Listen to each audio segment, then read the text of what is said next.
सर्व बांधवांना सस्नेह जय जिजाऊ जय शिवराय. बांधवांनो, मी प्रशांत पवार, निरपेक्ष या यूट्यूब चॅनल व प्रशांत पवार या फेसबुक पेजवर आपले सर्वांचं मनपूर्वक स्वागत आहे. बांधवांनो, कालच नागपूर येथे राजभवनावर बहुचर्चित व बहुप्रलंबित अशा मंत्रिमंडळाचा विस्तार झालेला आहे. बहुप्रलंबित या कारणामुळे की जवळपास 20 दिवसाच्या आसपास उलटून जाऊन सुद्धा मंत्रिमंडळाचा विस्तार होत नव्हता. काल त्या मंत्रिमंडळाच्या विस्ताराला मुहूर्त लागलेला आहे.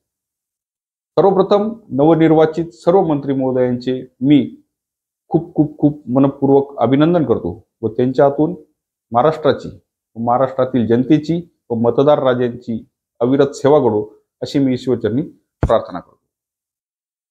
यामध्ये प्रामुख्याने आमच्या नाशिक जिल्ह्यामधील माननीय नामदार दादाजी भुसे साहेब यांनी सुद्धा कॅबिनेट मंत्रीपदाची शपथ घेतलेली आहे. त्याचप्रमाणे माजी विधानसभा उपाध्यक्ष नरहरी झिरवळ साहेब यांनी सुद्धा कॅबिनेट मंत्रीपदाची शपथ घेतलेली आहे.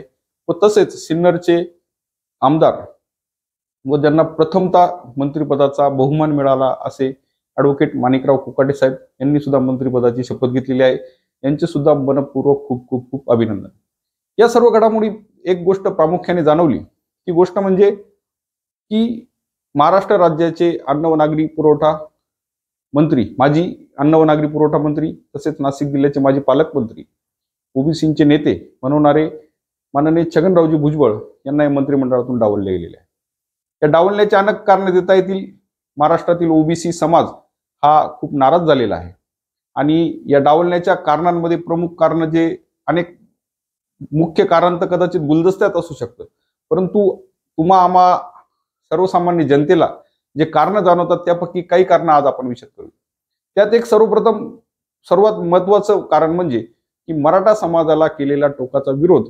त्यामुळे राष्ट्रवादी काँग्रेस पक्षाची जी प्रतिमा होती, मराठा समाजाची राष्ट्रवादी काँग्रेस बद्दलची प्रतिमा डागाळलेली होती, ती प्रतिमा स्वच्छ करण्याकरता कदाचित छगनरावजी भुजबळ यांना डावललं जाऊ शकतं. त्याचाच परिपाक म्हणून की काय की सिन्नरचे त्यांचे प्रतिस्पर्धी म्हणवले जाणारे माणिकरावजी कोकाटे साहेब यांना मंत्रिपदाची माळ त्यांच्या गळ्यात पडलेली आहे. मराठा समाजाचं ते एक नेतृत्व आहे व त्यांना मंत्रिपद देऊन कुठेतरी मराठा समाजाबद्दल समीकरण जोडण्याचं काम राष्ट्रवादी काँग्रेस पक्षाने केलेलं आपल्याला बघायला मिळत आहे. त्याचप्रमाणे लोकसभा निवडणुकीनंतर पुत्राच्या गळात राज्यपाल नियुक्त आमदारची माळ पडली असताना व तसेच समीर भुजबळ हे मुंबईचे राष्ट्रवादी काँग्रेस पक्षाचे अध्यक्ष असताना सुद्धा त्यांनी महायुतीत असताना त्यांनी नांदगाव विधानसभा मतदारसंघामध्ये बंडखोरी करत घटक पक्षांना अडचणीत आणलं होतं. त्यांच्या या हेकेखोरपणामुळे नाशिक जिल्ह्यामध्ये 2 ठिकाणी सुद्धा शिवसेनेने राष्ट्रवादीच्या विरोधात एबी फॉर्म दिला होता.